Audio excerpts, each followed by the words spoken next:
안녕하세요. 골프장의 강동구입니다. 자, 이번 시간에는 제가 릴리즈에 대해서 레슨을 준비해 왔는데 릴리즈에 대해서 궁금하신 분들은 이 영상 끝까지 보시면 되겠습니다. 릴리즈 처음부터 끝까지 제가 릴리즈에 관한 내용을 모조리 다 알려드릴 텐데 일단 가장 기본적인 릴리즈가 뭔지부터 아셔야겠죠? 모르시는 분들을 위해서 간단하게 설명드리면 릴리즈라는 동작은 손목이 교차되는 이런 행동, 이런 모양을 보고 릴리즈라고 합니다.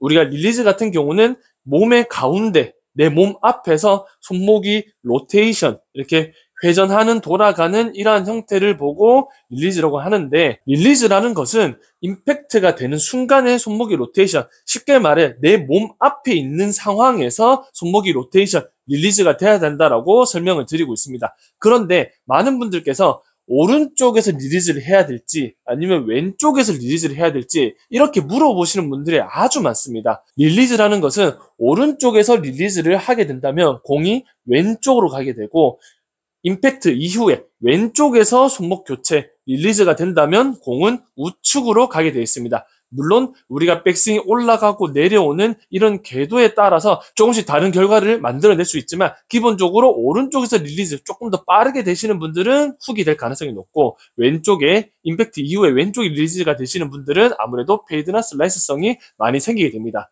자, 그러한 이유는 릴리즈가 빨리 손목이 돌아가는 형태를 됐을 때 지금 헤드에 보시는 것처럼 이렇게 헤드가 빨리 닫히게 되는 거고, 임팩트가 된 이후에 손목이 더 끌고 가서 릴리즈가 된다라고 생각하시면 지금 보시는 것처럼 헤드가 열리게 되어 있습니다. 이러한 결과값을 가지고 릴리즈는 항상 중앙에서 하는 것이 아닌 페이드가 나시는 분들은 오른쪽에서 릴리즈 하는 느낌으로 연습을 해 주셔야 되고, 반대로 드로우 나시는 분들은 왼쪽에서 릴리즈를 한다라는 느낌을 가지고 있어야 내가 지금 고민하고 있는 구질을 개선할 수 있는 방법이 되겠습니다.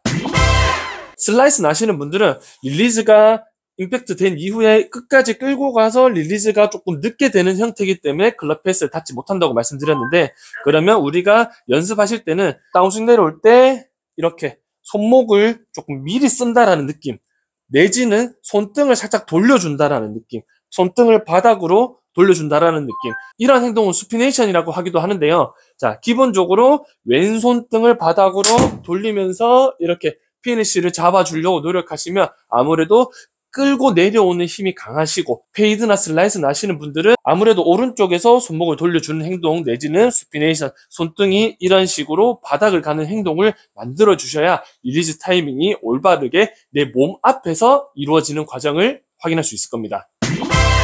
반대로 훅이 걸리시는 분들은 아무래도 평소의 습관 자체가 손등이 좀 빨리 돌거나 로테이션이 빨리 되거나 아니면 스쿠핑이 조금 되는 형태로 스윙을 하고 계시기 때문에 임팩트까지 끝까지 잡아당겨서 왼쪽에서 로테이션을 하는 느낌으로, 그래서 임팩트 때 손목을 펴는 느낌이 아니고 조금 더 끌고 가서 왼쪽에서 로테이션을 한다라는 느낌으로, 자, 그러면 왼쪽을 끝까지 이런 느낌으로, 실질적으로 릴리즈의 타이밍은 내 몸 앞에서 해야 되는 것이 맞는데 제가 방금 말씀드렸던 이러한 연습 방법은 조금 더 과장된 표현 방법입니다. 아무래도 왼쪽에서 릴리즈를 하시는 분들은 가운데에 있는 느낌으로 연습을 하게 된다면 여기와 여기 사이 이쪽 부분에서 습관이 바뀌게 됩니다. 그렇다는 말은 슬라이스 나시는 분들은 중앙에서 연습하면 페이드가 난다는 거예요.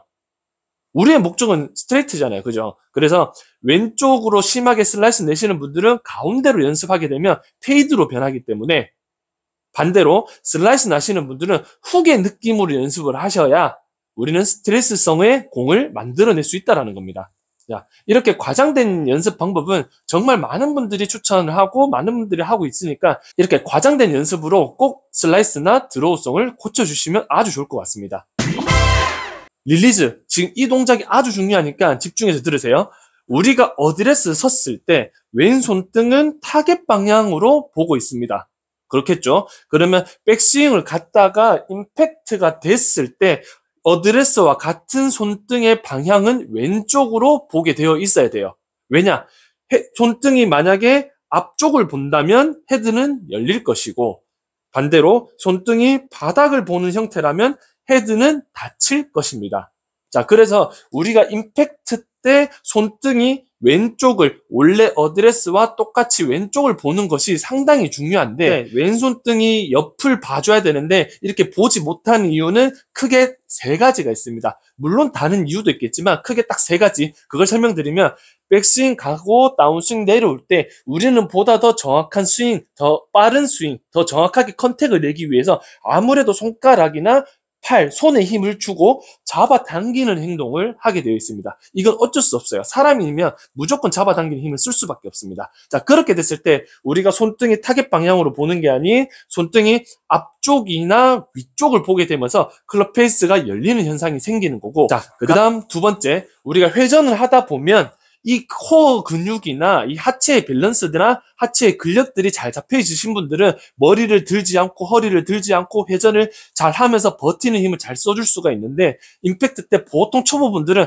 하체 회전을 하게 되면 머리나 상체가 같이 들려버립니다. 자, 이렇게 들려버렸을 때는 아무래도 끌고 오는 형태가 되는 거거든요.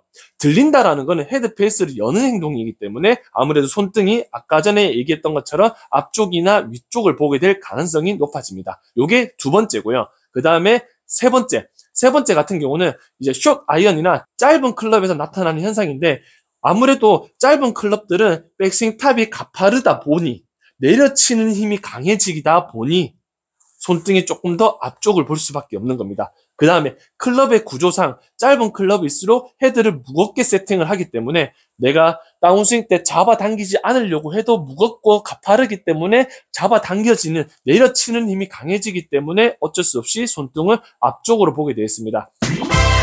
이렇게 대표적인 세 가지, 어쩔 수 없는 이 세 가지 문제 때문에 우리는 손등이 타겟을 볼 확률보다 앞쪽을 볼 확률이 많습니다. 그래서 초보분들이 처음부터 드로우를 치지 못하고 슬라이스를 내는 이유 중에 하나이기도 하거든요. 자, 우리가 손목의 움직임 같은 경우는 이론상으로는 우리가 릴리즈를 인위적으로 하진 않습니다. 이론상으로는 그렇습니다. 그러면 이론상으로 제가 설명을 드렸을 때, 자, 클럽을 가지고 있는 이 손의 모양 잘 보세요. 자, 이 상태에서 손을 앞으로 쭉 넘겨볼게요. 그러면 이 클럽의 무게 때문에 손목이 이렇게 꺾이는 행동이 되게 되어 있습니다. 이게 클럽의 무게 때문에 손목이 꺾인 건데, 손에 힘을 주진 않고 그냥 가만히 힘만 빼면 릴리즈 타임이 항상 일정하고 내 몸 앞에서 할 수 있다라는 이론이 나오는데, 그래서 이런 이론성을 갖고 손에 힘을 주지 않고 내가 공을 한번 쳐봐야지 라는 생각을 하시면서 그냥 퉁 치면 대부분 다 이렇게 가볍게 칠 때는 손에 힘을 주지 않고 손목이 로테이션이 일관대로 잘 되면서 공을 맞출 수는 있겠지만, 아무래도 지금 제가 7번 가지고 쳤는데 90m밖에 안 갔어요. 자, 이렇게 90m 칠 것 같으면 상관이 없는데, 보통 사람들은 140, 150m, 남자 기준으로 여자분들은 한 100m, 110m 이렇게 멀리 보내려고 하기 때문에 아까 제가 말했던 잡아당기는 거, 헤드 무거운 거, 그다음 몸 들리는 거, 이 세 가지가 다 튀어나오면서 무조건 페이드가 날 수밖에 없는 겁니다. 자, 그래서 대부분의 사람들은 잡아당기는 힘을 많이 쓰기 때문에 손등을 타겟으로 보지 못하고 오히려 앞쪽을 보기 때문에 슬라이스가 나는 거기 때문에 임팩트 때 손등을 돌려주는 이러한 행동을 많이 해주셔야 손등이 타겟 쪽으로 보는 행동이 조금 더 자연스러워질 수 있습니다. 그러면 우리는 연습을 어떻게 해야 되냐면, 임팩트 때 손등이 만약에 여길 보는 사람이 있다고 칩시다. 자, 그러면 우리가 손등을 돌리는 연습을 한 100개를 했어요. 그러면 손등이 이쪽 보는 사람들은 여기로 습관이 바뀔 겁니다. 그럼 100개 말고 이쪽까지 봐야 되니까 한 1000개, 2000개를 할 수 있어요. 1000개, 2000개를 정말 열심히 연습을 해요. 그러면 내 습관이, 여기 있던 습관이 이쪽으로 바뀌게 됩니다. 이해되셨죠? 그러면 당장 내가 연습을 많이 했기 때문에 손등이 앞쪽을 보는 게 아닌 타겟 쪽으로 보는 행동이 조금 더 자연스럽고 더 빨리 될 수가 있습니다. 자, 그러면 우리가 연습을 할 때 손등을 계속 돌리다가 어느 정도 돌리는 연습을 했다 치면 그냥 한번 강하게 한번 쳐보세요. 손등을 돌리지 마시고. 자, 그랬을 때 내가 우측 가는 이런 행동들이 조금 분명히 바뀌어져 있을 겁니다. 바뀌어져 있으면 그대로 쭉 연습을 하시다가 또 다시 옛날 습관으로 돌아가요. 무조건 100%입니다. 무조건 돌아가니까, 그러면 내가 어느 정도 쳤다가 좀 돌아가면 다시 손등을 연습해서 얘를 쭉쭉쭉쭉쭉 당겨주는 거예요. 이렇게 당겨주시다가 이런 식으로 내가 들어오든 페이드든, 반대로 들어오 나시는 분들은 이 손등이나 이 로테이션이 빠르신 분들, 뭐 물론 궤도에 따라서 드로우가 걸릴 수는 있겠지만 임팩트 때 손등이 빠르게 돌아가시는 분들은 반대로 잡아당기는 힘, 내려 찍는 힘, 바닥을 찍어치는 힘, 이러한 행동을 열심히 연습, 뭐 100개든 200개든 1000개든 2만 개든 이렇게 연습을 하시고 다시 그냥 세게 쳐보면서 내 구질을 확인하시고 이제 드로우가 조금 더 펴지고 있구나, 이런 행동을 직접적으로 눈으로 보면서 연습하시는 게 아주 좋습니다. 자, 오늘은 제가 릴리즈에 대해서 설명을 드렸는데 레슨 영상을 제가 찍을 때는 대본을 가지고 레슨을 찍진 않습니다. 그냥 머릿속에서 나오는 것들을 바로 얘기를 하면서 그냥 간단하게 편집 정도만 해서 영상을 올려드리고 있는데 이 아무래도 대본이 없다 보니까 이 두서없이 순서 없이 레슨 내용이 막 섞이는 경우가 많아요. 뭐 앞쪽에 있어야 될 내용들이 뒤쪽에 있고 뒤쪽에 있는 내용들이 앞쪽에 있거나 자 이런 것들 조금씩은 좀 미흡한 점이 있으니까 좀 너그럽게 봐주시고 이렇게 영상을 잘 보시면서 레슨 영상이 좀 이해가 안 되시는 분들은 앞쪽에 다시 한 번 더 돌려보시고 혹시나 더 궁금한 내용 있으시면 댓글을 달아주시면 제가 간단하게 조금이라도 이해될 수 있게 좀 설명을 좀 드릴 테니까 댓글 한번 달아주시면 좋을 것 같습니다. 자, 오늘 영상은 여기까지고 다음에 더 좋은 레슨으로 찾아뵙도록 하겠습니다. 이상 골프쟁이 강동국이었습니다.